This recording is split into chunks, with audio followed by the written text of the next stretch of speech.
السلام علیکم ورحمۃ اللہ وبرکاتہ. بسم اللہ الرحمن الرحیم.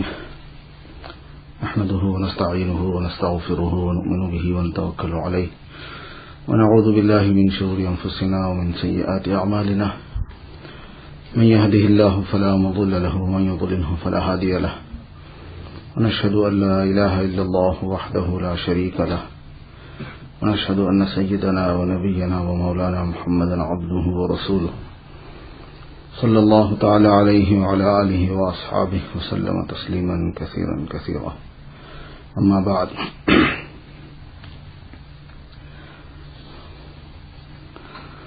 بزرگان محترم،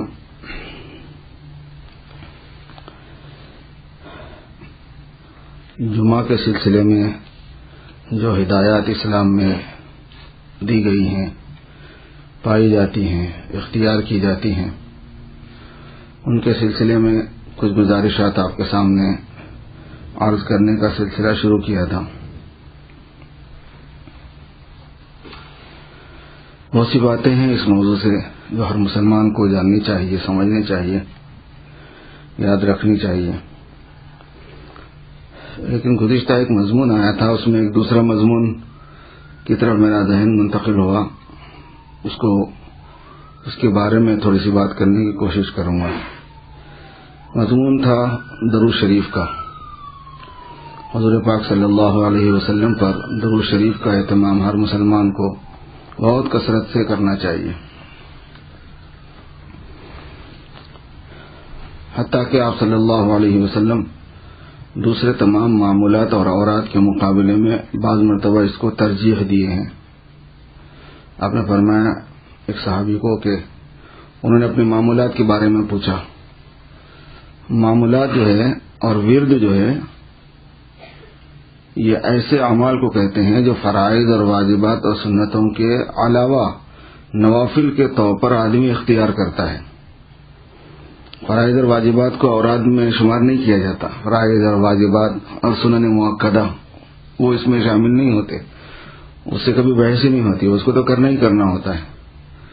ورد کا مطلب یہ ہے کہ ایکسٹرا اور زائد آپ نے کون سے اذکار وغیرہ اپنے اس کے اوپر پابندی اپنے لیے لگا لی ہے. تو اس میں ایک صحابی نے حضور پاک صلی اللہ علیہ وسلم سے عرض کیا کہ میں اپنے معمولات میں سے چوتھائی حصہ درود شریف کا رکھتا ہوں اور بقیہ دوسرے معمولات رکھتا ہوں، استغفار ہیں، تسبیحات ہیں، دوسری اور چیزیں. تو آپ صلی اللہ علیہ وسلم نے ارشاد فرمایا کہ بہت اچھا ہے، تم چاہے تو اس میں اضافہ کر لو. تو انہوں نے فرمایا تو پھر میں ایسا کرتا ہوں کہ 1/3 یعنی تہائی حصہ جو ہے نا یہ درود شریف کا کر لیتا ہوں. آپ نے فرمایا بہت اچھا ہے، چاہو تو اور اضافہ کر لو. پھر انہوں نے فرمایا کہ میں آدھا وقت اپنے معمولات میں سے درود شریف کے لیے رکھ لیتا ہوں. آپ نے فرمایا بہت اچھا ہے، چاہے تو اس میں اور اضافہ کر لو. تو انہوں نے عرض کیا کہ پھر ایسا کرتا ہوں کہ میں پونا وقت درود شریف کے لیے رکھ لیتا ہوں. فرمایا کہ بہت اچھا ہے، چاہو تو اور اضافہ کر لو. تو انہوں نے فرمایا کہ بس ایسا کرتا ہوں میں کہ میں اپنے زائد اعمال میں، نوافل میں صرف درود شریف کا ہی اہتمام کروں گا. تو آپ صلی اللہ علیہ وسلم نے ارشاد فرمایا کہ بہت اچھا، اذن یکفی ہمک، ایسے الفاظ ہیں، کچھ پوری طرح یاد نہیں ہے. ایسی صورت میں تو وہ درود شریف کی کثرت تمہارے لیے تمام تمہارے مسائل کا حل ہے، ساری چیزوں کے لیے کافی ہے پھر وہ تمہارے لیے. تو درود شریف کے ساتھ ایک ایسی مناسبت کی امت کو ترغیب دی گئی ہے کہ بہت کثرت سے یہ امت درود پاک پڑھنے والی ہو. اور جمعہ میں خصوصیت کے ساتھ میں کثرت کا اہتمام کہ جمعہ کے دن خصوصیت سے کثرت سے درود شریف پڑھنا.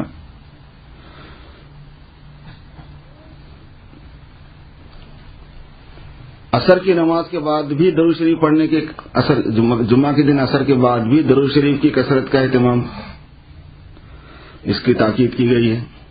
سنی ہوگی آپ نے وہ حدیث شریف جس میں یہ مضمون ہے کہ اگر کوئی آدمی جمعہ کے دن عصر کی نماز کے بعد اپنی جگہ پر بیٹھے ہوئے جیسے اس نے سلام پھیری تو جو وضع نماز کی سلام پھیرنے کی ہے اسی وضع پر جو ہے 80 مرتبہ درود شریف پڑھے، اللہم صلی علی محمد محمد النبی الامی وعلی آلہ وسلم تسلیما، خاص لفظ ہیں اس کے، مطلب یہ ان الفاظ کے ساتھ ایسی ہے نا، تو ان الفاظ کے ساتھ میں جو آدمی 80 مرتبہ درود شریف پڑھتا ہے تو اس کے 80 سال کے گناہ معاف ہوتے ہیں اور 80 سال کی عبادت کا ثواب لکھا جاتا ہے. اتنی تعیید ہے اس کی. اس طرح کے فضائل کی وجہ سے لوگوں میں اپنی نادانی کی وجہ سے ایسی چیزیں پیش آ گئی تھی کہ لوگوں نے اس کو اجتماعی کر دیا کہ بھئی انفرادی طور پر الگ الگ تو نہیں ہوتا، لہذا مل کے کریں گے. چلو اس میں ہو گئی گڑبڑ. جمعہ کی نماز کے بعد شروع ہو گیا یا نبی سلام علیہ کا، سب مل کے. علماء نے کہا کہ بھئی یہ تو غلط ہے، مل کے کرنا نہیں ہے ایسا. عصر کی نماز کے بعد میں سارے یہاں سے وہاں تک دسترخوان بچھا کے بیٹھ گئے. پتہ نہیں آپ لوگوں کے پاس پاکستان میں کیا رواج ہے، ہمارے حیدرآباد میں تو دسترخوان بچھتا ہے عصر کے بعد اور اس پہ بیج ڈال دیتے ہیں. وہ پڑھو جب تک نہیں اٹھے آپ. اگر آپ بغیر پڑھے کے اٹھ گئے ان کی مسجدوں میں سے تو کہیں گے آپ کو تو محبت ہی نہیں ہے حضور کی. ایک لیبل نیا لے کے آنا پڑتا ہے حضور کی مخالفت کا، دشمنی کا. یہ گڑبڑ پیدا ہوئی، اس کو علماء نے منع کیا. پھر تو بیلنس میں کیا ہے، دو چیزیں ہیں. ایسے زیادتی اور مبالغے میں بھی نہیں جانا کہ علماء کی رہبری کے بغیر اپنی طرف سے جو سمجھ میں آیا، جیسے سمجھ میں آیا کرنا شروع کر دیا. اسی کا نام بدعت ہے. اور بدعت حضور کی مخالفت کا نام ہے. بدعت اصل میں حضور کی نادان دوستی کو کہتے ہیں. حضور کے ساتھ نادان عشق اور نادان محبت کا نتیجہ ہوتا ہے بدعت. عشق ہے، عشق کا انکار نہیں، لیکن اس میں علم کی روشنی نہیں ہے، احتیاط کی روشنی نہیں ہے، خوف خدا کی روشنی نہیں ہے. دین میں کیا اس میں گڑبڑ ہو جائے گی اس کا ڈر نہیں ہے. ارے اس میں کیا آ رہے ہیں، چلتا ہے تو ہم کوئی برا عمل تھوڑا ہی کر رہے ہیں، ہم کوئی گناہ تھوڑا ہی کر رہے ہیں. بھائی دین کا مسئلہ ہے، اس میں برا عمل، دین کا اچھا عمل ہم مقرر نہیں کر سکتے. برا عمل صرف اسی کو نہیں کہتے جو ہمارے دیکھنے محسوس کرنے میں برا ہو.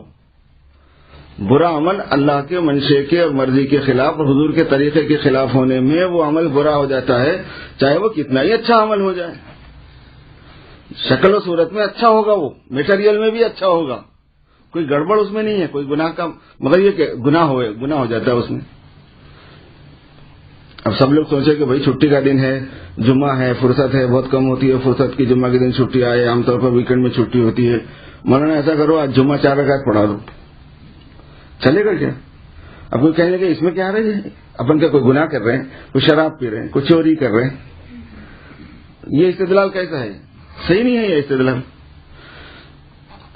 عید کے دن، عید سے زیادہ متبرک دن اور نورانی دن کون سا ہوتا ہے؟ چلو پھر روزہ رکھ لو عید کے دن. نماز روزہ بھی صحیح نہیں ہوتی تھی. وقوف عرفہ کر لیا جا کے 6-7 تاریخ کو یا 10 کو، 9 کو تو بہت بھیڑ ہوتی ہے، ہم جا کے 3 جا کے ہو آتے ہیں. حج ہو جائے گا اسے. حالانکہ اس میں کوئی خراب بات نہیں ہے، کوئی خراب کام نہیں کر رہے ہیں. شیطان کو مار دیا کہ لوگ تو 3 دن مارتے ہیں، 7 کنکریاں مارتے ہیں. ہم ایسا کرتے ہیں کہ پورا کریشر اٹھا کے لے جاتے ہیں ٹرک بھر کے. شیطان کو تو مارنا ہی ہے سارے کام. جیسے ان کاموں میں دیکھنے میں کوئی برا عمل آپ کو نہیں ملے گا، کوئی مٹیریل برا نہیں ہے، لیکن برا ہے، وہ بہت سخت ترین برا ہے. چوری وغیرہ سے بھی برا ہے، کیونکہ چوری کا برا ہونا سب کو پتا ہے اور چوری ایک برا عمل ہے. لیکن بدعت جو ہے وہ برا راستہ ہے، ضلالت ہے. یعنی وہ ایک چیز نہیں ہے، وہ تو کنٹینیو ہونے والی چیز ہے. وہ ایک آدمی کے ساتھ محدود نہیں ہے، وہ تو اجتماعی طور پر ہے. تو اس لیے ہمارے بزرگوں نے، علماء نے، بزرگوں سے مراد جن کے پاس صحیح علم ہے، انہوں نے یہ فرمایا کہ بھائی آپ کو درود شریف پڑھنا ہے، عصر کے بعد ضرور پڑھیں، لیکن انڈیویجول، یہ اجتماعی کام نہیں ہوتا ہے.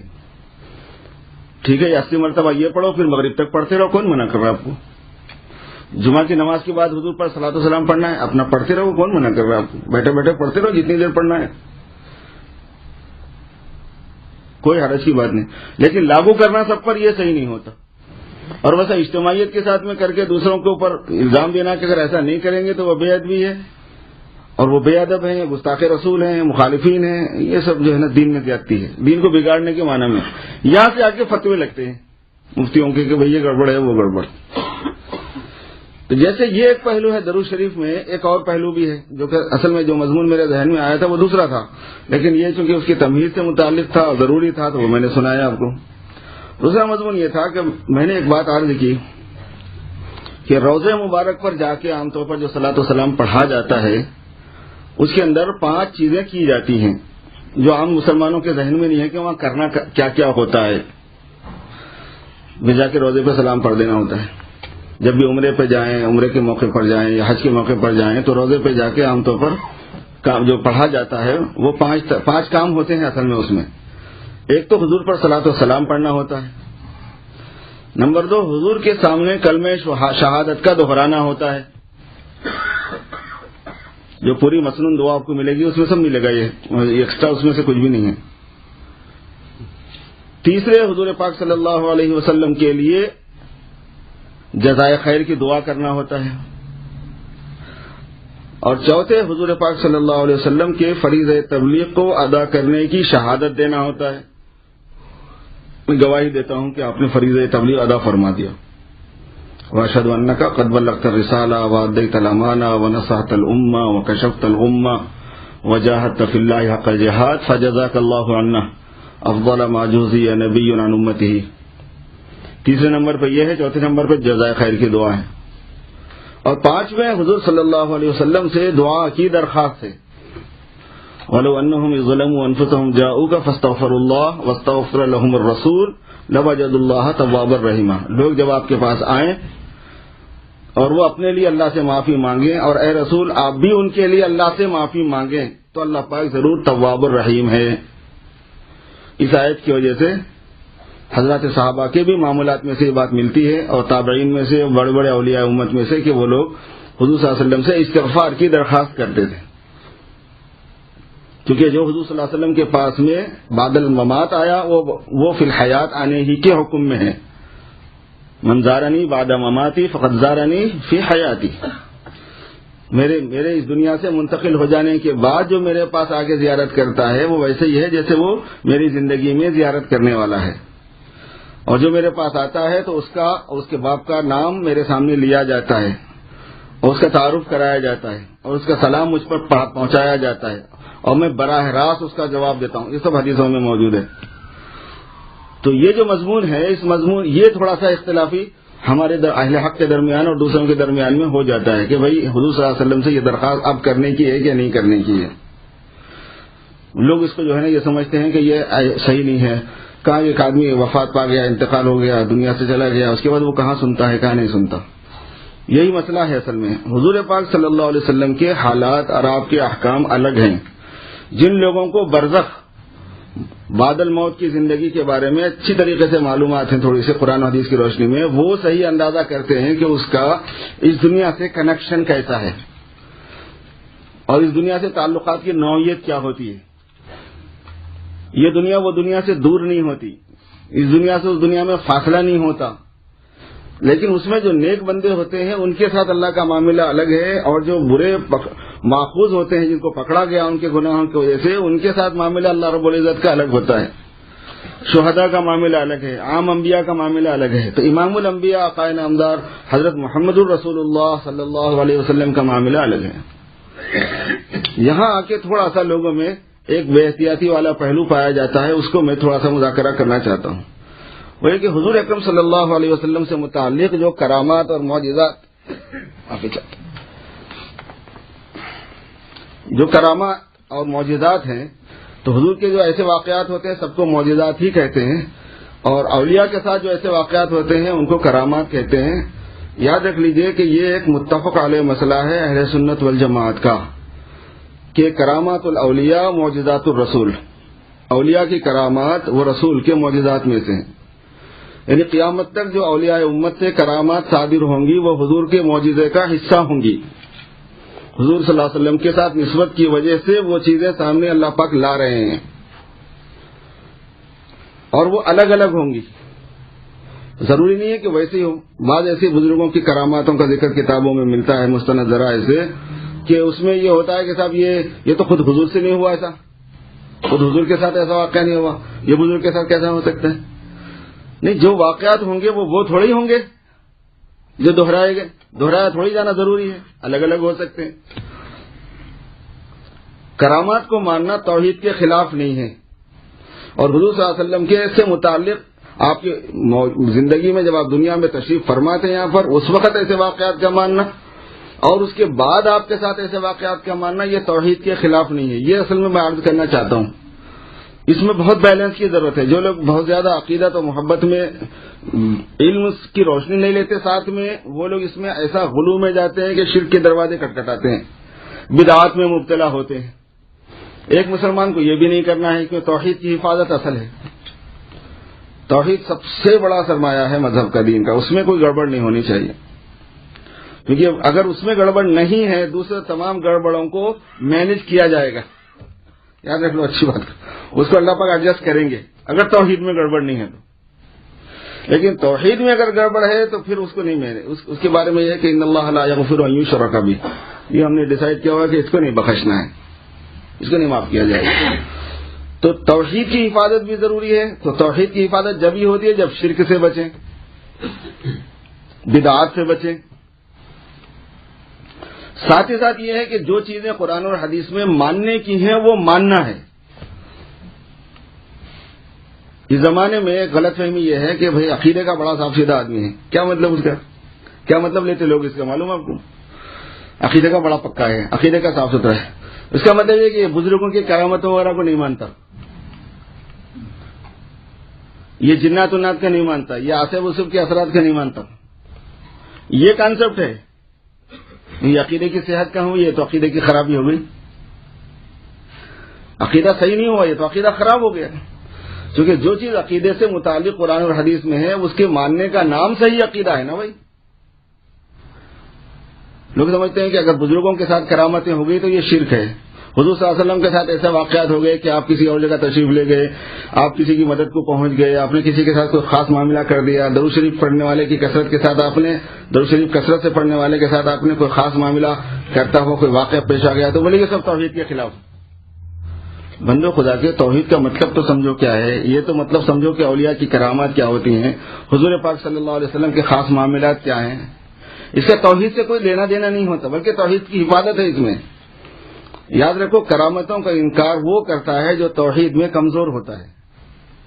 جس کی توحید گڑبڑ ہے وہ حضور کے ساتھ اور اولیاء کے ساتھ کرامتوں کا اور معجزات کے بارے میں ڈاؤٹ کرتا ہے۔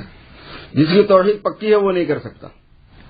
توحید سے خاص تعلق ہے اس کا، کیونکہ حضور کے معجزات میں اور اولیاء کی کرامتوں میں فاعل اللہ پاک ہیں، کرنے والے اللہ ہیں، وہ بندہ نہیں کرتا، اس بندے سے کروایا جاتا ہے، اس بندے کے کندھے پہ رکھ کے اس واقعے کو ظاہر کیا جاتا ہے۔ وہ بندہ فاعل نہیں ہوتا کرامات میں یا معجزات میں۔ تو وہ معجزہ اور کرامات میں وہ چیز ہوگی جو اللہ کی قدرت میں ہے۔ تو اگر کوئی کراماتوں کے بارے میں اور حضور کے ساتھ پیش آئے خاص واقعات کے بارے میں شک کرتا ہے تو وہ اللہ کی قدرت میں شک کرتا ہے۔ یہ دیکھنا ہوگا کہ کیا شریعت میں اس کا انکار ہے؟ ایسا نہیں ہوگا، بلکہ قرآن پاک میں ہے کہیں، احادیث مبارکہ میں ہے کہیں، نہیں ہے، بلکہ یہ ہے کہ ایسا ہوگا، ایسا ہوتا ہے۔ عجیب واقعات ہوتے ہیں کرامات میں، اور حضور پاک صلی اللہ علیہ وسلم کے واقعات میں بعد الوفات، آپ کے دنیا سے انتقال کے بعد بھی، گزر جانے کے بعد بھی، پردہ فرمانے کے بعد بھی، اور آپ کے حیات میں بھی وہ واقعات ایسے ہوتے ہیں کہ اس کی کوئی لاجک دنیاوی اعتبار سے نہیں بنائی جا سکتی، کوئی توجہ مشکل ہوتی ہے۔ اس کا صرف ثبوت چاہیے ہوتا ہے کہ ہاں ایسا ہوا یا نہیں ہوا، یہ کنفرم ہے کہ نہیں ہے، اس کی کوئی سند ہے کہ نہیں ہے، صرف یہ دیکھا جاتا ہے، ورنہ وہ واقعہ کچھ بھی کیسا بھی ہو سکتا ہے۔ اب دیکھو، حضرت سلیمان علیہ السلام کے پاس میں جو اللہ کے ولی تھے، ان کی کرامت کا ذکر قرآن پاک میں یہ ہے کہ انہوں نے تخت بلقیس کو پلک جھپکنے میں موجود کیا۔ قال الذي عنده علم من الكتاب انا آتيك به قبل ان يرتد اليك طرفك، جس کے پاس کتاب کا علم تھا، انہوں نے کہا کہ اے پیغمبر، اے رسول خدا، اے نبی اللہ، میں آپ کے پاس موجود کر دوں گا بلقیس کے، یمن کی در ہے، ملک سبا، قوم سبا کی جو بادشاہ ہے بلقیس، اس کا جو عرش ہے اس کو میں آپ کے پاس لاؤں گا آپ کے پلک جھپکنے سے پہلے، قبل ان يرتد الیک طرفک، آپ کی پلک آپ کے پاس آنے سے پہلے. فلما رآہ مستقرا عنده، بولنے کے بعد میں اتنا ٹائم نہیں تھا وہاں پہ. انہوں نے جب یہ بات کہی اس کے بعد میں تو حضرت سلیمان کے پلک جھپکنے میں کتنی دیر ہوتی، اس کا ٹائم ہی نہیں تھا. یہ کہا اور موجود کر دیا اس کو. سب کو دنیا کو معلوم ہے، تاریخ سے یہ بات ثابت ہے کہ تخت بلقیس کو کھیل تماشا نہیں تھا. پوری دنیا میں اس کی شہرت، اس کے حجم کے اعتبار سے، اس میں سونا اور چاندی ہیرے جواہرات کے اعتبار سے، اس کی چوڑائی کے اعتبار سے وہ ایک عجیب و غریب تاریخی چیز تھی. وہ چشمے زدن میں لے آئے فزیکلی، حصے طور پر. یہ بھی نہیں کہ کمپیوٹر کے ذریعے سے کلک کر کے بتا دیا اس کو. یہ واقعہ ایسا ہے کہ آپ ظاہری طور پر لاجیکلی اس کا تجزیہ کرنے جائیں گے نہیں ملتا کچھ، اس کو ویسے ہی ماننا پڑتا ہے. اور یہ قرآن پاک میں ہے. حضرت زکریا علیہ السلام حضرت مریم رضی اللہ تعالیٰ عنہ کو محراب کے اندر عبادت کے لیے چھوڑ کے جایا کرتے تھے. جیسے حضرت زکریا علیہ السلام تشریف لاتے تو وہاں دیکھا کہ وہاں پہ رزق موجود ہے، بے موسم کے پھل موجود ہیں. ایک تو یہ ہے کہ موسم کا ہی پھل ہے کوئی، لیکن موجود ہے. چلو انہوں نے نہیں پہنچایا، کسی اور نے پہنچا دیا ہوگا. مسجد کا معاملہ ہے، کوئی لا کے رکھ کے چلا گیا مصلیوں کے لیے. بے موسم کا ہے ہی نہیں ہے پورے علاقے کے اندر وہ پھل، اور وہ وہاں ان کے پاس موجود ہے. وجد عندها رزقا قال یا مریم انا لک ھذا، پوچھا مریم یہ کہاں سے آ گیا؟ قالت هو من عند اللہ، فرمانے لگیں کہ اللہ کے پاس سے آیا ہے. حضرت امام زین العابدین رضی اللہ تعالیٰ عنہ، ان کے بارے میں اہل بیت میں سے ہیں، مشہور یہ ہے نا کہ انہوں نے حج کے دن مقام عرفات عرفے کے دن عرفے میں دعا کرائی. اس کے بعد ایک پہاڑ پہ جا کے کہنے لگے مجھے اکیلے چھوڑ دو. وہاں جا کے کہا کہ اللہ میں بھوک لگ رہی ہے. وہاں ایک خوشہ آ گیا انگور کا، وہ کھانے لگے. سارے لوگ دیکھ رہے تھے یہ انگور کھا رہے ہیں، نہ تو یہاں پہ کہیں انگور کا موسم تھا، نہ یہاں انگور بازار میں آئے ہوئے تھے کہیں سے، اور یہاں پہ بیٹھ کے کھا رہے ہیں. اور رو بھی رہے تھے، ادھر پورا دن روتے رہے، ادھر جا کے وہاں انگور کھا رہے ہیں. بے شمار واقعات ہیں. حیات الصحابہ کی جو تیسری جلد ہے اس میں حضرات صحابہ سے سینکڑوں واقعات ایسے مذکور ہیں سند کے ساتھ میں. تو حضور پاک صلی اللہ علیہ وسلم کے ساتھ میں کیسا نہیں ہو سکتا بھائی؟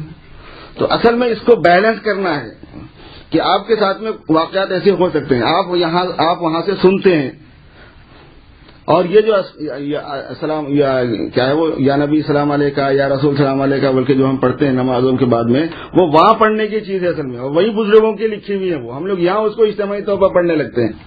روزے پہ پہنچ کر پڑھنے کا جو سلام ہے وہ الگ ہوتا ہے، اس میں خطاب کا صیغہ ہے. اور عام حالتوں میں جو صلاۃ و سلام حضور پر پڑھنے کا ہے وہ الگ ہوتا ہے. لیکن وہاں پہنچ کر پڑھنے کی صورت میں یا درود شریف کی کثرت کے ساتھ پڑھنے کی صورت میں حضور صلی اللہ علیہ وسلم کے کسی کے ساتھ کوئی خاص واقعات پیش آ جائیں، یہ ہو سکتا ہے. اس میں توحید کی خلاف ورزی نہیں پائی جاتی، یہ توحید کے اگینسٹ میں نہیں ہے. یہ چیز اس کا تعلق اللہ حضور پاک صلی اللہ علیہ وسلم کے معجزات سے ہے، اس کا تعلق کرامتوں سے.